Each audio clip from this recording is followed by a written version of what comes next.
আসসালামু আলাইকুম। শিমুল বিবিরা north south school and কলেজে অনলাইন ক্লাসে স্বাগত। কেমন আছো তোমরা? আমি সাবেরি আসবে সহকারী শিক্ষক।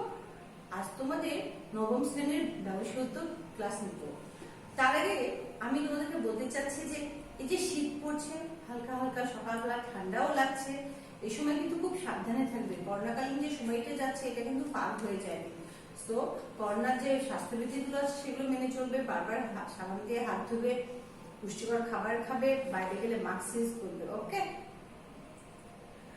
আজকে তোমরা জানো ভালো করে যে সরকার কর্তৃক কিছু সিলেবাসটা আমাদের ছোট করে এবং অ্যাসাইনমেন্ট আছে। এই অ্যাসাইনমেন্টের পরিপ্রেক্ষিতে আমরা তোমাদের ক্লাসগুলো নেওয়ার চেষ্টা করছি এবং তোমাদের যে সমস্যাগুলো যেন না হয় সে ভিত্তিতে আমরা তোমাদের সাথে কথা বলছি। এই ক্লাসগুলো তোমরা অতি গুরুত্ব সহকারে দেখবে। আজকে আমি তোমাদেরকে সপ্তম অধ্যায় বাংলাদেশের শিল্প এই সম্পর্কে ক্লাস নেব। এখানে দেখো একটা ছবি দেওয়া হয়েছে, কুটির শিল্পের একটা দোকানের ছবি, তাই না? এখানে শিল্পটা দেখছো, এটা একটা শিল্পের মধ্যে পড়ে। তাহলে আজকে আমরা সপ্তম অধ্যায়ের উপরে ক্লাস নিব। ক্লাসটা আজকে শিক্ষণফল কি আছে দেখো, শিল্প ও কুটির শিল্পের ধারণা, বৈশিষ্ট্য ও গুরুত্ব ব্যাখ্যা করতে পারবে, বাংলাদেশের কুটির শিল্পের উপযুক্ত ক্ষেত্রগুলো বর্ণনা করতে পারবে, বাংলাদেশের প্রেক্ষাপটে কুটির শিল্পের উন্নয়নের পথে বাধাগুলো শনাক্ত ও বিকাশের জন্য করণীয় চিহ্নিত করতে পারবে।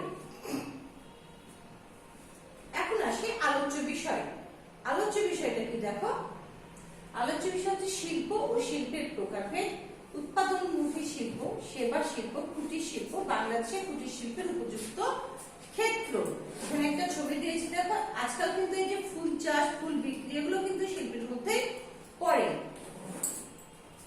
শিল্প এই শিল্পের প্রকারভেদ।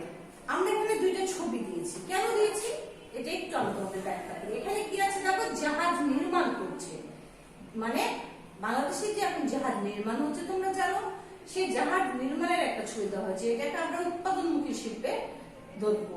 আর এখানে দেখো ট্রেনের ছবি দেওয়া হয়েছে, অর্থাৎ কিনা ট্রেনটা সেবামূলক শিল্প। এখন আমি শিল্প কি এবং শিল্পের প্রকারভেদ সম্পর্কে বলবো। দেখো, সাধারণত ব্যাপক মূলধন সামগ্রী ব্যবহার করে কারখানাতে কাঁচামাল বা প্রাথমিক দ্রব্যকে মাধ্যমিক বা চূড়ান্ত দ্রব্যে রূপান্তর করাকেই শিল্প বলে।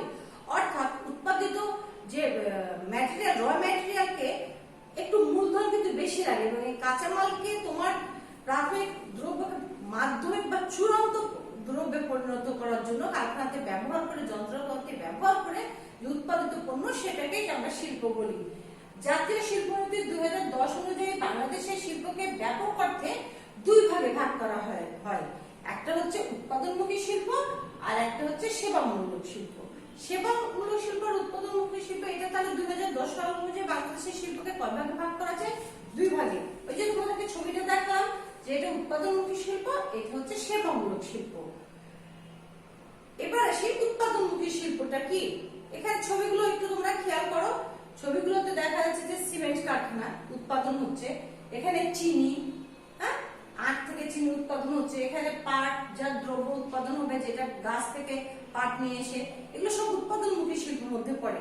উৎপাদনমুখী শিল্পটাকে পণ্য উৎপাদন, প্রক্রিয়াজাতকরণ, সংযোজন এবং পরবর্তীতে উৎপাদিত পণ্যের পুনঃসামঞ্জস্যকরণ ও প্রক্রিয়াকরণ বিষয়ক সকল প্রকার শিল্প উৎপাদনমুখী শিল্পের অন্তর্গত।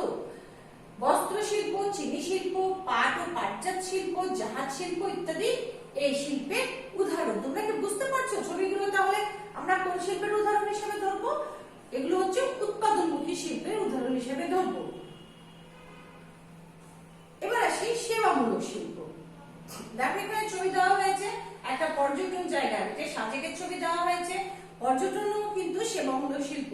আর এখানে মাছ ধরা, যে বাংলাদেশ সরকার কর্তৃকও কিন্তু তোমার কি মৎস্য আহরণ করা হয়, সেটাও সেবামূলক শিল্পের মধ্যে পড়ে। সেবামূলক শিল্পটা কি যন্ত্রপাতি কিংবা স্থায়ী সম্পদ বা সেবা সম্পদের ব্যবহারের মাধ্যমে যে সকল সেবামূলক কর্ম সম্পাদিত হয় সেসব শিল্প প্রতিষ্ঠান সেবামূলক শিল্পের অন্তর্ভুক্ত।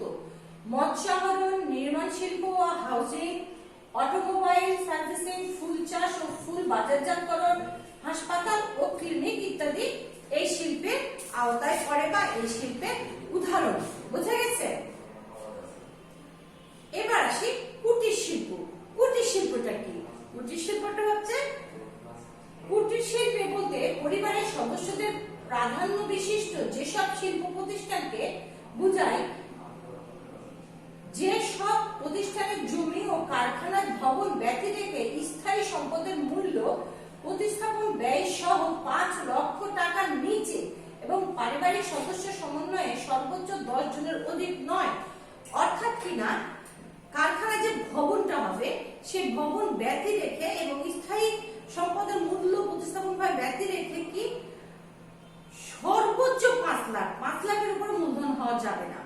আর সদস্য সংখ্যা 10 জন। এখানে একটা ছবি দেওয়া হয়েছে, দেখো কাঁথা সেলাই করছে। এখানে দেখা যাচ্ছে ঘরোয়া পরিবেশে ঘরে মেয়েরা বসে কাঁথাটা সেলাই করছে। এটাও কুটির শিল্পের মধ্যে পড়ে।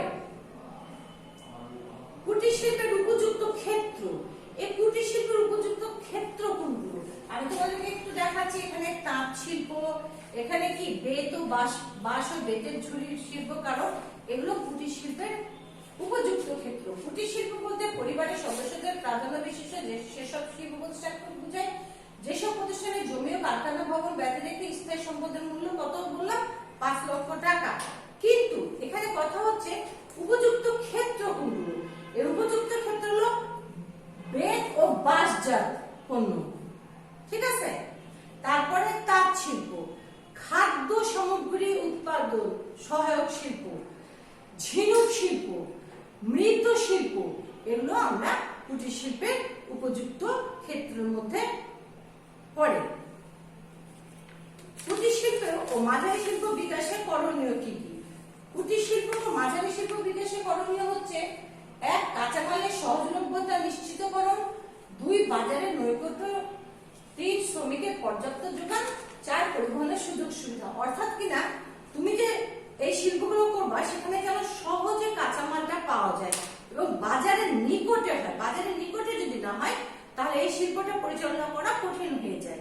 এছাড়াও সেখানে যেন পর্যাপ্ত শ্রমিক পাওয়া যায়, এই বিষয়গুলো খুব গুরুত্ব সহকারে নেবা এবং পরিবহনের সুযোগ সুবিধা থাকে। আজকে যে আলোচনা হলো তার আমি মূল্যায়নের প্রশ্ন একটু দেখো। প্রথমটা হচ্ছে শিল্পের প্রধান উদ্দেশ্য কি? শিল্পের প্রধান উদ্দেশ্য কি বলতো?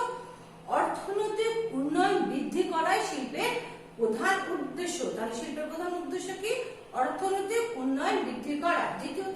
দ্বিতীয় হচ্ছে ম্যানুফ্যাকচারিং শব্দটি দ্বারা কি বোঝায়? ম্যানুফ্যাকচারিং শব্দ দ্বারা বোঝায় যে শিল্প প্রতিষ্ঠানের যন্ত্রপাতি ব্যবহার করে কাঁচামালকে ভোগ্যপণ্য হিসেবে তৈরি করা যাবে, সেটা হচ্ছে ম্যানুফ্যাকচারিং বা উৎপাদিত পণ্য, সেটাই ম্যানুফ্যাকচারিং। যন্ত্রপাতি তৈরি দ্বারা যেটা উৎপাদিত হয়। উৎপাদনমুখী ও সেবামূলক শিল্পকে কয় ভাগে ভাগ করা যায়? উৎপাদনমুখী ও সেবা শিল্পকে মোট 4 ভাগে ভাগ করা যায়। পূর্ণকালীন ও খণ্ডকালীন উৎপাদনে জড়িত কোন শিল্প? পূর্ণকালীন ও খণ্ডকালীন উৎপাদনে জড়িত কুটির শিল্প, ঠিক আছে। ওকে, নেক্সট ডে তোমাদের এই সপ্তম অধ্যায়ের পরে আরেকটা ক্লাস নেওয়া হবে। সে পর্যন্ত তোমাদের সাথে আমার আবার দেখা হবে। আজকের মধ্যে এখানেই শেষ করছি। ধন্যবাদ সবাইকে।